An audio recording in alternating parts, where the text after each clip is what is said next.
Good day, everyone, especially to the subscribers of Pinoy Chess and those who are watching this video. This is a game between Wesley So and Magnus Carlsen. Wesley So as black in the fifth round of the recently concluded Champion Showdown Chess9LX. This is a Chess960 tournament, and as you can see here, uh, uh, this is a very good game because it has shown it is a seemingly a rematch between Wesley So and Magnus Carlsen. Wesley So have defeated Magnus Carlsen in last year's, uh, is it last year or early part of this year, the first Chess960 World Championship. So this is some kind of a rematch, and this is how it goes. Although you can already see here that Wesley So won this game. So Magnus opened with g3. So this is a unique position because it's Chess960. It's a random position at the back of the pawns. And the bishop of Magnus is at h1. And the same configuration for Wesley here because the black side of the position would just mimic the position of the white side on the arrangement of the pieces.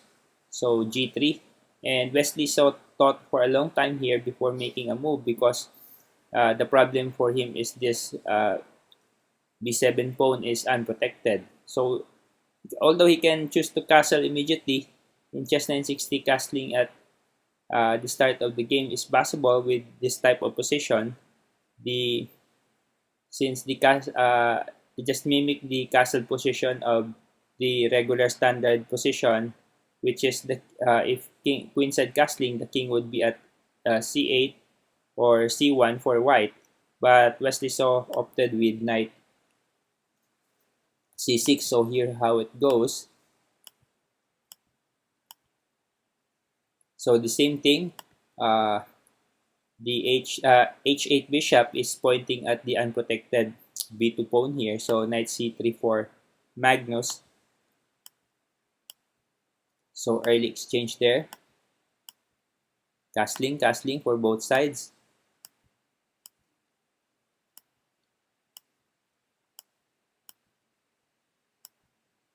So this is also a unique position since the queens are at f1 and f8 for both sides, respectively. So here Wesley just allowed Magnus to be able to have the break at d4.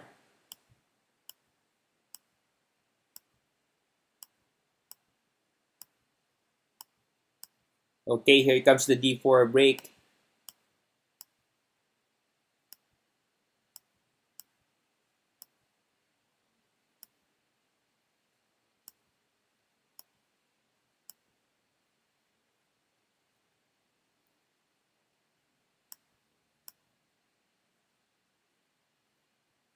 So this knight at c4 is, as you can see, it's protected by the bishop at g8, so it can't be taken.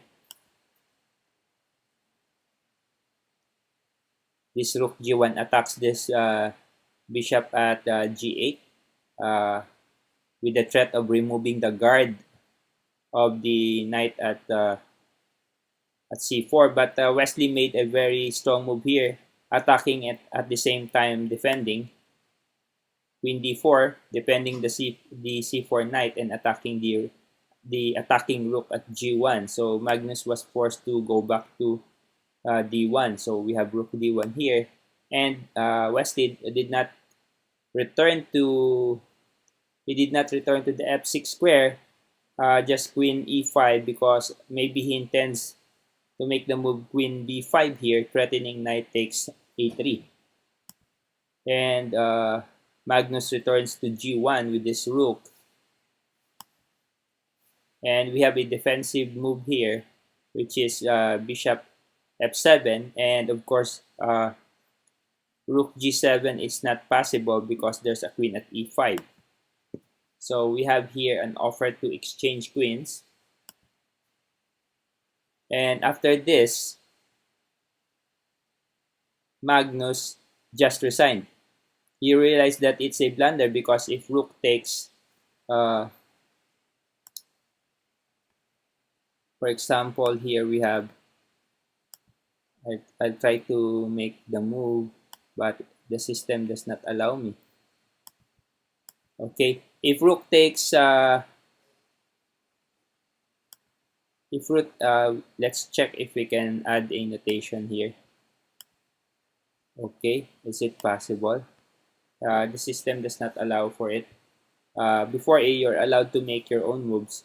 So if rook takes A4 here, and then you have B3 coming from Magnus, it's not possible because it would leave the queen unprotected. What if after rook takes A4, then we have queen takes A5 here, and then knight would just go back, would be the one to capture the queen at E5. So rook takes A4, queen takes E5, knight takes uh, E5, then B3 would not fork the knight and the rook. So after the queen C3 move, Magnus just resigned. So it now again shows the dominance of Wesley So against Magnus when it comes to Chess960. So thank you for watching, guys. I hope you can watch more of Pinoy Chess channel upcoming videos.